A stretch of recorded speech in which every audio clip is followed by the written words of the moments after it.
actually, if you want to get a small taste of this movie, speaking, the director and the producer, they were being interviewed at this point, and I actually have some I can show it to you guys if you want. They say that one of the producers was a big, I think, Silicon Valley investor, and that got them access to high-level people at Silicon Valley places like Google and Cisco and stuff.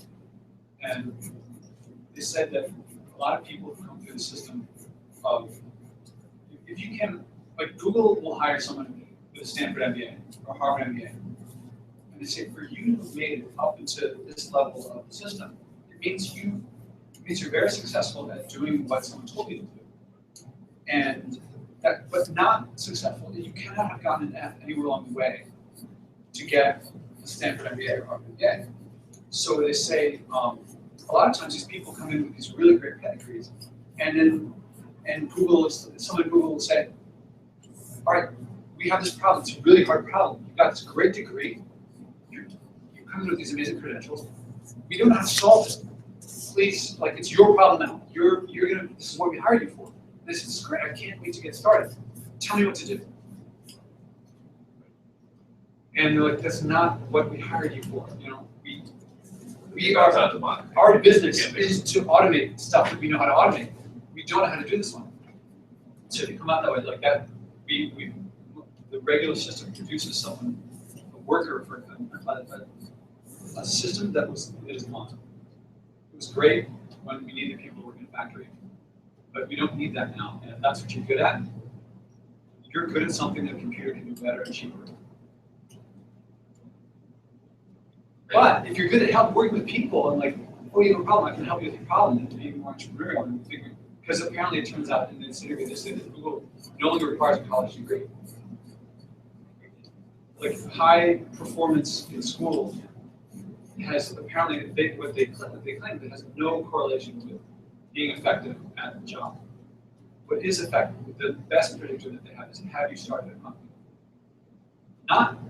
Even not has your company been successful, right? Or did you get it off the ground, but did you do something? Apparently that's what they look for. Way off topic, but now we're into No, you're right on topic. No, that is the topic. And that's so it's, as you saw from last night's conference, the young man, Mr. Booty, yeah. He was talking about, he was telling people, going to tell new people coming in, don't bother going to college. Start your own company. And hopefully fail. Well, let's call it have a learning experience. Okay. You might have said that. People in entrepreneurship, like they love throwing around the fail, like they're showing off. But you know, there's different meanings of the word fail. Like one of them, like, and if people can easily misunderstand. I don't think there are these buzzwords. Well, you only hear that from people who have failed and have succeeded again. People who have failed and didn't succeed, you don't hear. Yeah. So their meaning of failure is, yes, it's different than everybody else. Yeah. You look like you're. I always tell my kids that failure is when you just give up. Failure is when you stop. That it's a learning experience until the point where you are like just done learning from it. Yeah. I think if you. I want to get started. But I can't help but say, like, failures. Yeah, there's only one ending point where there's no recovery from. And I don't want to break anything to you guys, but it's like you die. Otherwise, you haven't died yet. Yeah. So you think if things didn't turn out the way you expected, you're not dead yet. You still can do something. You still like, are you just going to give up, or you can do something? And I think I'm going to get. Were you guys say something? No. So I want to talk about. Actually, I want to start by talking about Educon. So I'm thinking about, this is my third Educon. And I was trying to think of, I'd like to do a session this time, a conversation. I was saying, what you do? And I'm always the only college professor. Usually there's not many college professors here. And 2 years ago, KQED was here. It's a radio station in San Francisco, and they did a story on me. So you're the only college professor here, so I felt really good about that. And then I thought, this community, I learned so much here. That's why I come. And I connect with people. That's another reason I come. And I feel like there's probably a community like this of college level people, but I'm not aware of anything like it. And so I thought, why don't why don't I try to create a community, or find out if it's there, if it's there. If it's not there, try to see if I can make something happen. And the more I thought about it, the more I thought of like the entrepreneurial things. Something works really well in one place, but it hasn't even come to another place. So bring that over is like a very big deal. And since I teach entrepreneurship, I teach leadership, my students come to me. Like one of my students came to me. She said, Josh, now that I finished the project in class, I want to take about 2 more stuff. And I said, well, I guess I take the Educon U. I told her about Educon. She was like, I want to work on that because she wants to get a job in education.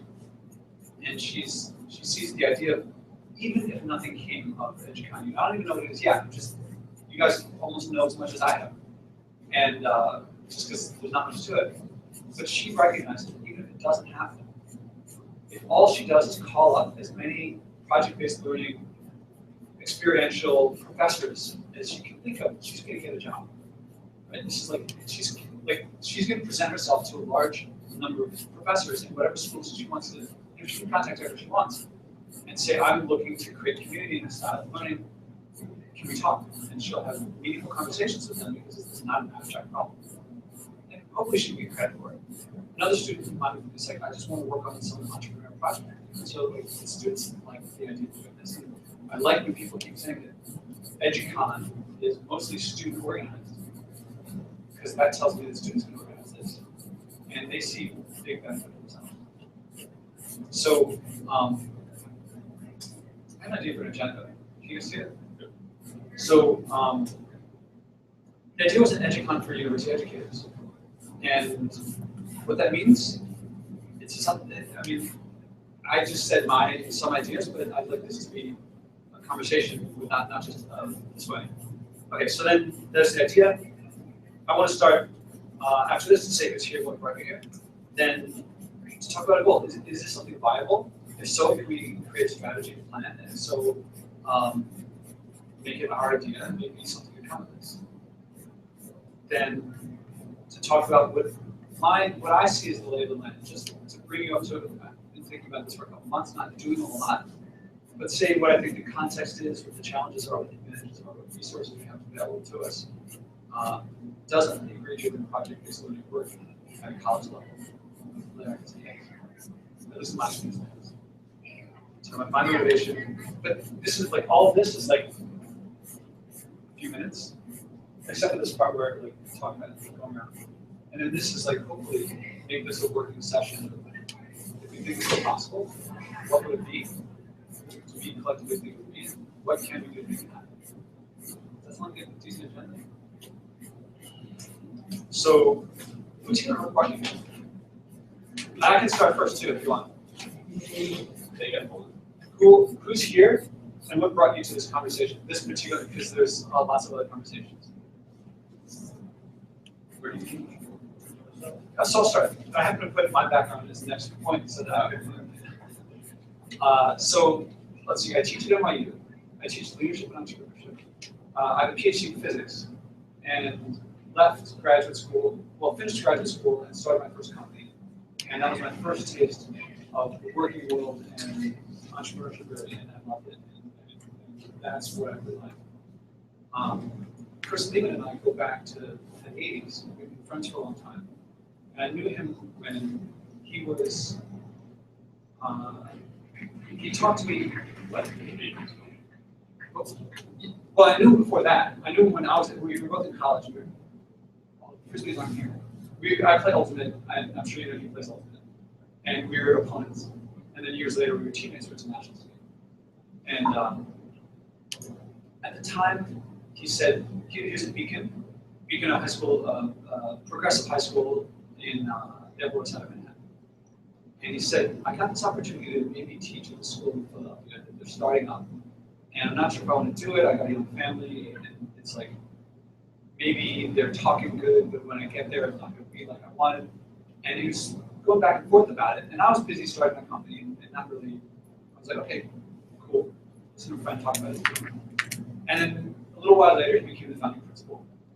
And he moved out to Philadelphia, and I really wasn't in touch with him for a little while. And then I kind of heard a couple of things happen. One, I started moving more into teaching.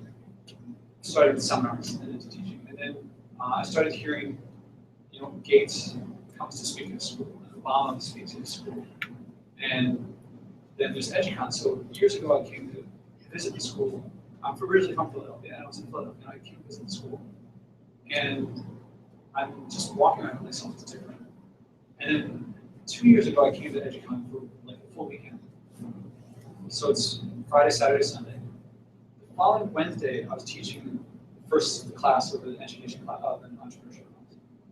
And on Friday, maybe my syllabus isn't so useful because what they're doing here seems more in line with entrepreneurship than I was going to lecture. So Saturday morning, I think I'm going to redo my syllabus. I have Saturday, Sunday, Monday, Tuesday, Wednesday, 5 days before class. But I'm amazing resources here. So I just redid the whole syllabus, and by the end of the day Sunday, I had like 80% of the syllabus, and I talked to enough people here that I've seen like the major hurdles that I faced. Wednesday, I started teaching, and I ended up getting really high marks from the students from this class. And it was my first time teaching this way, and it went really well. And I've been trying to connect with other professors since then. And last summer, I took the Summer Teaching Institute that they do here. Tremendously effective. Teaching project-based learning through project-based learning. And for a while, I thought it's much easier in college to teach this way because you have more leeway in the class, more freedom in the classroom. You don't have to teach the test. There's no SAT to come. But on the other hand, oh wait, I'm getting ahead of myself into a future slide. I was going to talk about differences between college and high school or K-12. But I'm not aware of a university level community like this. I do find professors who teach like this, but as opposed to, I think if I talk to most high school or K-12 teachers, I feel like if I mention John Dewey, they know who he is. And a lot of college professors don't. They've never learned, they don't have a degree in education, so they don't really know how to teach. And some of them stumble on, it's more interesting when I give the students something to do than if I just tell them the answers. So I feel like there's an opening for this to happen. I feel like we can build on this here. I'm getting with the background. Do you want to go next? Sure, yeah. So I'm Logan Peterson. I'm a sophomore at Temple. I'm a marketing student getting more interested in the education policy space. I'm also minoring in MIS, Management Information Systems, which is really interesting. One of the reasons that I wanted to come to this conversation is because the whole Temple MIS department is using this project-based learning model, which is really interesting because they're starting at their intro level course and redeveloping that as like a project-based class, but then they're moving it up to their upper level classes as well. And it's working and it's not working, and it's easy to see where it is and isn't working. One thing that's holding them back, and we can get into this later as well, but these classes are held in a lecture hall, but they're trying to not do a lecture. It's like and it's like the most unproductive thing because you're doing group work in a lecture hall, so you're like talking behind people and it's awful. Interrupting, but I know last semester, and the seats are bolted in, right, and the desks, they have to sit this way. Yeah, it's and the we're worst. trying to get them moved, and they don't realize how the architecture affects it. Yeah, it does. It absolutely does. Because the class had so much potential, but it was all lost by the setup of the classroom. Because there's no way to do group work in a setting like that. But so I go to Temple. I'm here to talk. So far, it's been great. I'm Anne Tagliaferro. I teach 11th grade chemistry in New York City right now. I'm teaching next year to go into teaching chemistry. And I'm kind of interested in I use project-based learning and inquiry-based learning in my classroom right now, and I'm interested at some point in trying to change the conversation around how classes are taught in college, particularly science classes, because some of my most meaningful learning experiences in college were when I was doing research, when I was doing independent studying things, and I don't think that that's what's happening currently in most college classrooms. And I also had an experience when I was in college where the year after I took organic chemistry, I got a new organic chemistry professor, and he did a project-based learning thing. I remember kind of walking into that classroom. Jealous. Yeah, I brought some papers into his classroom, and it was in a lecture hall, and there were kids sitting on the floor because they were doing group work, and I kind of remember being like, this looks a little crazy. so crazy, it just might work. You know, that kind of thing where I was like, this could have been a cool way to, because most of the time we were studying, we were doing it in groups, we were talking, we were trying to figure things out, so. Same thing, we were talking, I don't know exactly what I can do. My name is Gus Segretto, and I'll make a long story long. Back in 1988, I was visiting my wife, who was teaching at the Upper West Side School, called Walden School. The Walden School is extremely progressive. And I walked in. I walked in having gone to the Catholic elementary school, Catholic high school, so on. And I walked in, and there was a kid roller skating down the hall. There was I looked inside a classroom, there was kids lying on the ground there, all working feverishly on something. And it was like, wow, this is the way it should be. And the way you can basically describe it is that each person had a goal in mind, and how they got to that goal was helped by the structure of the school, but not the structure didn't become the obstacle to getting to the goal. It facilitated getting to the goal. And that was what they were really going for, the goal. Not that you need to sit and cross like here, and seat bolted to the ground, or that kind of situation. Subsequently, I became a teacher because I wanted to become the director of technology for a school district. I was already a director of technology in several companies, but the school systems, they required that you be a teacher before you can be a district level person. So I did that. And then I decided to go for my doctorate. And the first thing I did was to come here because I ran into Chris at a conference upstate New York, and what he described, John Dewey, the whole thing of it, it's Walden School, it's all over again. So I came down here, I already planned to go down here to see the famous school of the future across the river from Microsoft. And then I said, Chris, can I come stop by over here? And I came here, and I was right behind the board, Department of Education from Birmingham, England, who was here visiting the school. I said, wow, this is really interesting. So I went to the library, books, take 10 books. Everybody else is on their laptops, and I said, well, this is a little too out of structure for me. I need a little more structure. Either way, I wanted to follow it because my original idea for the doctorate was for small learning community schools, 400 kids tops, project-based learning and that kind of thing. So I became an ABD over dissertation, and which I'll tell you a joke if you don't already know it. How many ABDs does it take to change a light bulb? It's one, but it takes 10 years. Okay. So I'm in my third year of that turning a light bulb situation. And so I continue coming here to get that new idea that's going to turn it on. That's why we finish up the dissertation. But what we saw last night, and the reason, and that's why I'm making this one, what I saw last night was a gentleman saying, you don't need to go to college. In the past, we also saw there was another gentleman who was probably about 15, 16 years old saying, and he was like writing books left and right and all that kind of stuff, and he was saying, don't go to college. And the reason for both of those people saying that is that college still, even though college, the idea is when you're in high school, you're going to college, one's going to be more independent. The teacher's not going to spoon feed you any longer. They're going to say, read the next 3 chapters and be back here. So then it's really falls on the student to become the learner, but still it's under a structure. But when people say, don't go to college, it's like, what is that?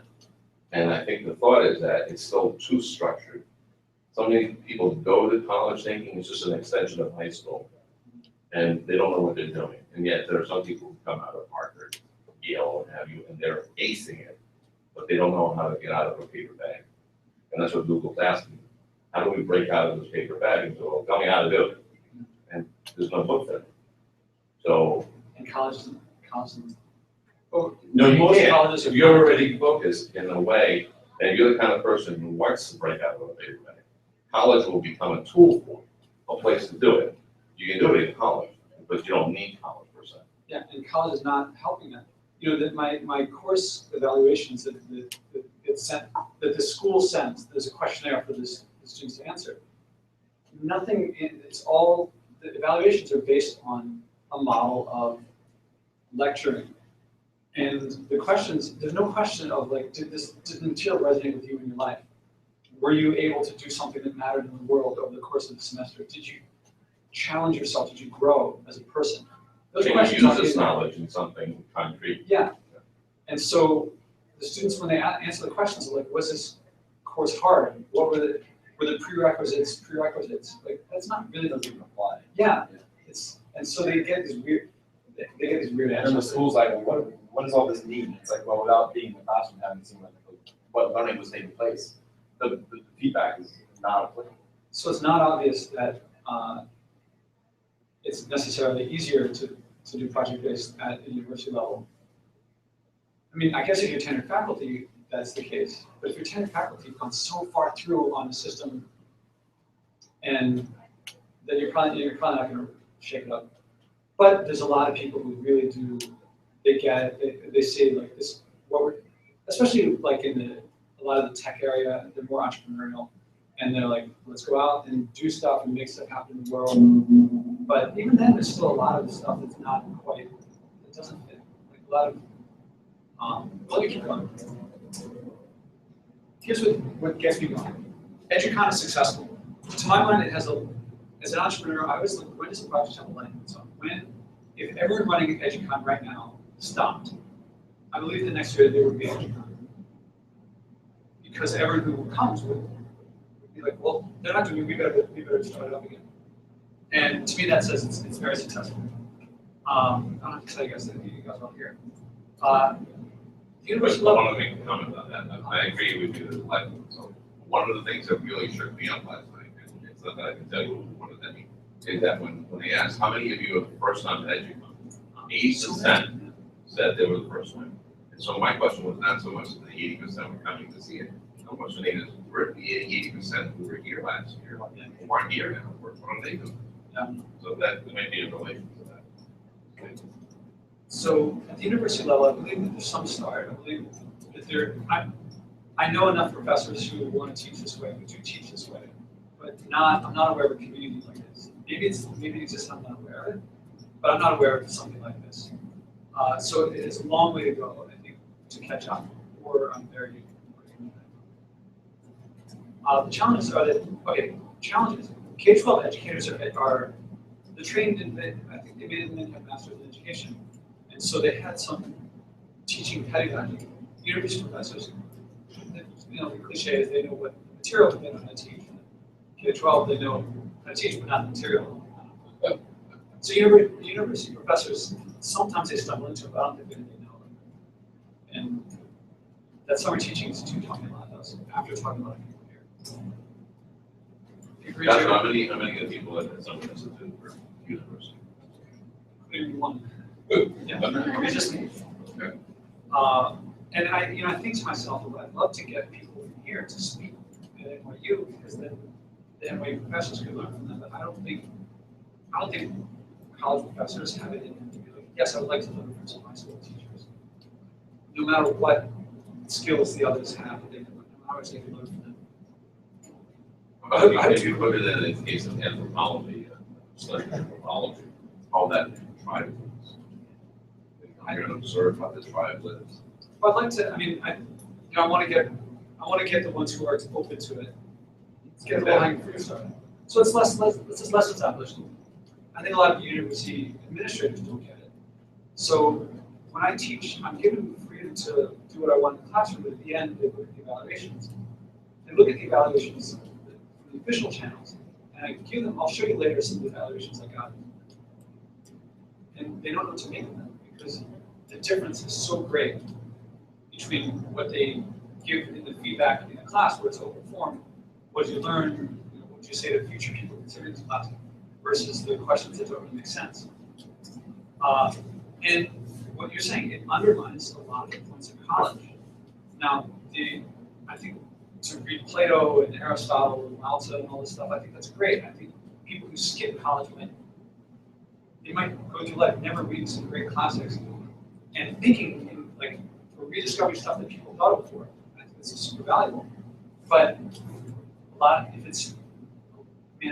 after I started learning leadership, emotional intelligence and awareness, I went back to read Aristotle. Because I remember talking something about emotions, and I read it. This is really meaningful to me, but it wasn't like that when in college. Yes, I was reading it, but it was like to do well in the paper. Yeah, I knew I'd have to compare Aristotle to Plato. And so I'm just reading the quotes that I can use in my paper. And so, but if you give people projects, I mean, you're undermining a lot of college, what people think college is for, to get your job, or even to get you to think more. So these are some challenges that would inhibit the taking up of project-based learning at the university level. But there's some advantages. There's much less teaching the test. There's much less like these are the standards you must teach. Generally, professors are allowed to teach what they want. There's more freedom in the classroom, and we can build on Educon. Educon, I don't know where it came from, but we can build. We can make Educon U, build on what's already here, and hopefully get some people here to go there and see the process. And from the professor's perspective, I think I would look at this as a chance to redefine, to be on the cutting edge of what's to come next. That is already happening in K-12. It's not so much happening. There are some signs, but not so much happening there. And I think as an entrepreneur, I love the idea of being able to start on the forefront of something, especially if it's like this. Like I think of it as like a wave that's already in K-12, and the wave is like just started picking up in college. I want to be on the front of that wave, surfing it, and like that's what an entrepreneur likes to be. Also say we're on textbooks, object design. Yeah. It's great. Yeah, let's underline that. All these you use all the online resources. Textbooks are like, yeah, I mean, it's all the information is available online. For us to be carrying on to big things.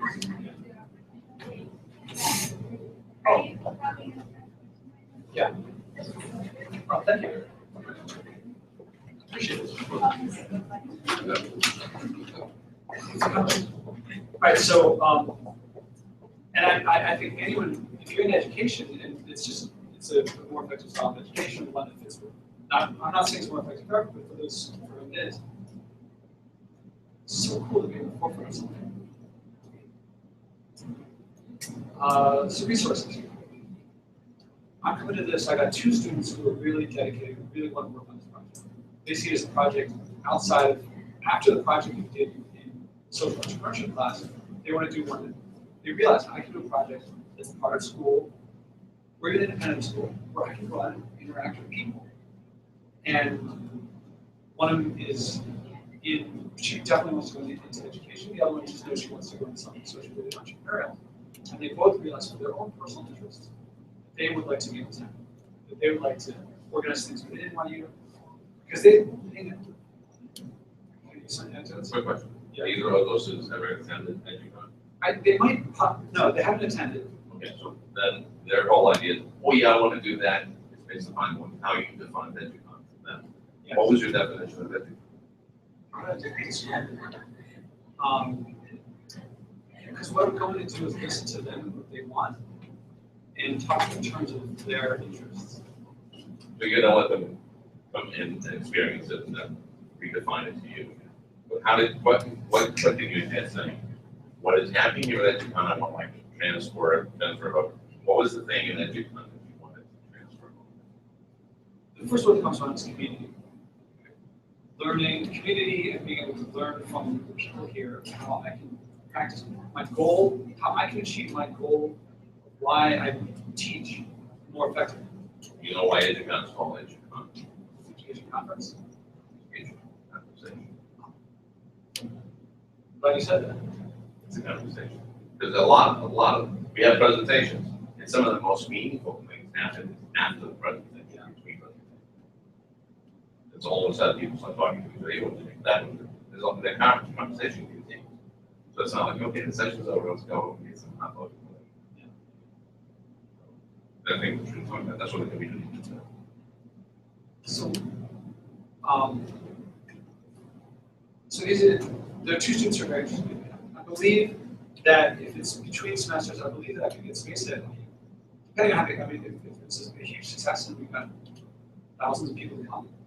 You only own the over quarter of an hour, so it's. Living in Orange Village, I'm on 2 sides of this one. But I'm confident I can get space if it's either or the winter like now, or like last week as the semester began, or this summer. I'm pretty sure I can get space.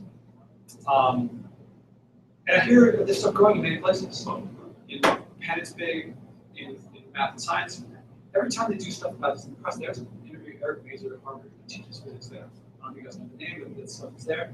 And at NYU, I see lots of like pockets of it, and they're often complaining about the tenured faculty that learn a certain way and they resist doing it differently. And like they'll say things like, if your class gets too popular, then they'll make a required course. They make a course required to get kids to take their course. Tenured faculty can do that. It's just resistance. So it goes slowly. So I think these faculty are like roaches that, like you see one, there's 10 others. The faculty who are into project-based learning and active, that I think that there's more out there than I think there's far more than I know, far more than any of them know, than any of us know, but we just haven't connected with each other. Also, I mentioned this too, I have friends who teach, I mean, I coach in the working world too, and I do sessions with corporations. And so people I know who teach at professional levels, they also, at professional levels, you can't go into lectures, you can't go into like corporate training and say you want to be a better manager and lecture them. You've got to give them exercises. And there's much more accepted, much more. And so people who are starting companies in those areas, that a couple that I've spoken to, they're into this too. So I think I get there's more support there. Just work with college students. Okay. I got to share with you the feedback that I got from students. And yeah, this is just evidence. It's partly right. But this is me. This is my 2 Educons and 1 summer teaching institute. Can you guys read this?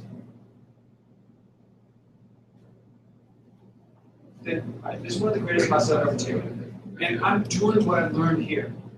I'm not, I'd like to take credit for this, but I can tell how much more I have to learn. But I'm doing what I learned in this summer teaching institute. But I want to point out some key things. This is the first course in town. Yes. As a senior, this is the first course that's challenged me. Or in 7 semesters at NYU, it's easily one of the most valuable courses I've taken. Please give it the time it's deserved. As a senior, I think it's incredibly necessary for students equipped with some business knowledge. These are people who, oftentimes, most of the students who come into social entrepreneurship have a view of business as like, but because they view it as like, this is like a life class where everything you learn is really applicable to everyday life. And there's 16 pages of this stuff. And I can stop at like any random place and like, I've already started applying this, what I've learned in my real life to applying to real life. Jazz Hands is her project, and she's already, like she's using the course to further what she's doing.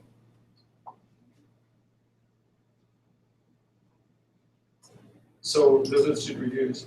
And even after 1 Educon, that course that I did before, I got very, very positive reviews. Or I should say the course got very, very positive reviews. And I was really implementing what in the, like talking to people here in 2 days, they were the ones that helped me create the syllabus in that time. So I think that people really want it. So the student results. Several students got jobs over the course of doing these projects. They got internships. One of them started a nonprofit. Several of them started startups.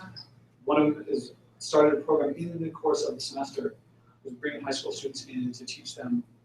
I don't even know. He was doing like a program. It was. He was bringing high school students into NYU on weekends to do stuff. And then one of the NYU schools, Gallatin, his school gave him like $4,000 to continue that. Another student won business plan competition. I was actively telling them not to worry about business plan competitions because I think that just in entrepreneurship, I think that distracts you from your customers, which I think is partly why they won it, or why she won it. So she won like a $9,000 prize that she wasn't even trying to win. But she won anyway. One of my students spoke at Harvard last spring. But most of all, passion, engagement, caring, empathy, compassion, things that they weren't getting in their other classes. And they really like that. And so I think that's why some professors, they just maybe do research and that's it. A lot of them want results like that from the students.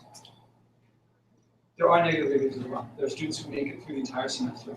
And this is my main area of growth is the students who make it through the whole semester and don't like this style of learning, I think from not having really gotten it, they don't try. And the students tell me, like, some of the students don't get it. They're doing the exercises like comfortably, and they're not really getting what they could out of it. And I tell them, please tell them, see me, I'm not going to downgrade them for that, but there's an opportunity here for them to learn, and I think they're missing it. Or if there's an opportunity for me to learn, and I don't know what's going on, but they have not come to me, and sometimes I'll get a couple negative reviews in the official ones, but never the ones that are to me, even when it's completely anonymous. So I'm not presenting it as like, I'm not saying it's like the final word on anything. My motivation, there's more and more reviews like that. Why am I going to teaching? Yes, I enjoy doing it, but I want results. I teach leadership, entrepreneurship, and related fields, and that's what I see creating a new community is. It's like, what is leadership if not creating a community? Well, lots of things, but that's a big part of it. And I want my students to apply on a small scale, on the students that I have now, to get to apply what they've been to a bigger scale. But future students too. Anyway, so now you guys know as much as I do. Have I missed anything? Did I not cover enough? Because the next stuff is going to be all, what are your motivations? Can we do it? Do you want to participate? Do you want to participate? What can you do? What will constitute success for the first Educon U? How do we get there? Who else do we involve? These types of things. I'll start with the who else involved. NYU Research Alliance. Research Alliance is a research group that is affiliated with the New York Steinhardt School of Education. Are you connected with them? Do you know? I know them because I attend all their things, and I was trying to do my first version of the dissertation, having them assist me in trying to get the data, since that's what they do every day, research. So John Kemper is the director of that program. KEMP. KEMP. Their office is just north, south of Park, Gramercy Park. Gramercy Park or Washington Square Park? Washington Square Park. They're just south of that. And I'll give you the website. But it's Research Alliance. The other thing that you probably, I know the president of Queens College, and so I can talk to him about that, bringing it there. If not, we can take it to Hofstra University. It doesn't have to be NYU, it doesn't have to be New York City. Yeah.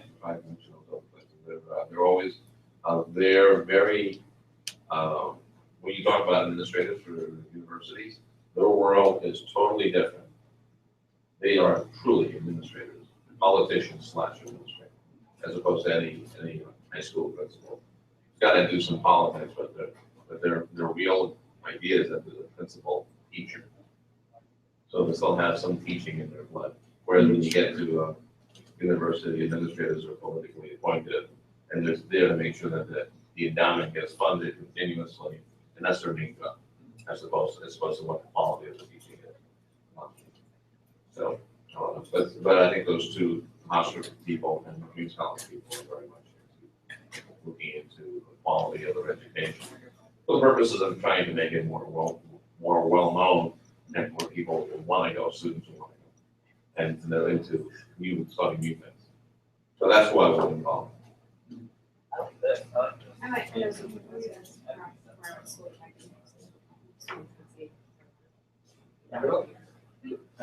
No, it's a Swanee. Okay. It's a very small, tiny, school. Named after someone. It's spelled differently. Oh, it's Suwanee, that's right. Yes. But I think it's something like this. They're kind of progressive. And my department members definitely all over this. Yeah. I'm sure they'd love to collaborate more with other people who are like-minded. In the very least, I know they would probably send people to a conference if one got organized. You know what I mean? What, I mean, you have space on life, I'm sure that was. Yeah. What would be a success? 10 people? 100 people? You're thinking in terms of numbers? I was thinking in terms of I don't even results. know. Yeah, like, I think results is like they all walk away saying, what have we been doing all these years? or even just with one thing that you could do differently. You know, sometimes it's hard to change Yeah, the whole that conversation. will be the question, and it's nice to have something, the next step they could do. Well, sorry. Sorry, shifting the conversation, I think would be at least among the people who could start. So that tells me there would have to be a certain number of people there who were experts or something there'd be some who would be learning and some who would be learning, some that would be learning, some that they would be learning from.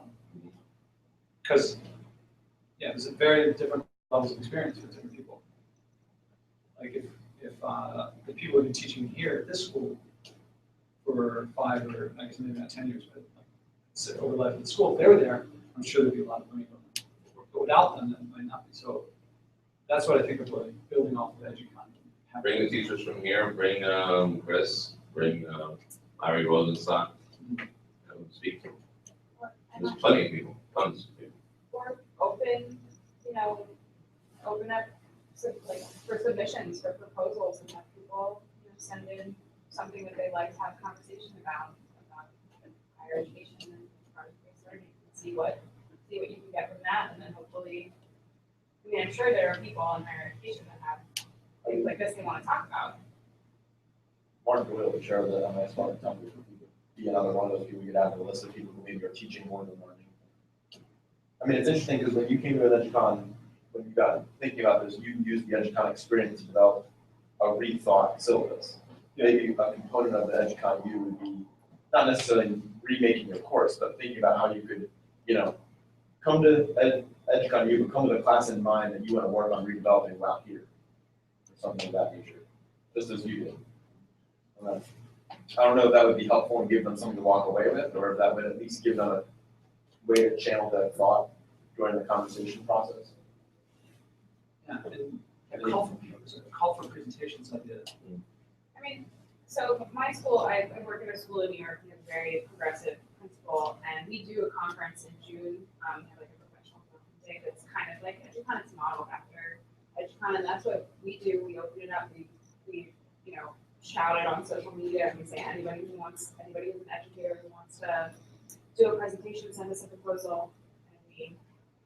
But you shout it on your school's website, right? It's not that you have a list of people that are. My principal sends it out on the principal. Okay, like a Sure, for all the principals, we send it to some different organizations that we work with. We work with the iZone and ISA, so we send it to all those organizations and they, you know, put it on. So we get all kinds of proposals and we see what we get. Curate a good conference. Or weekend.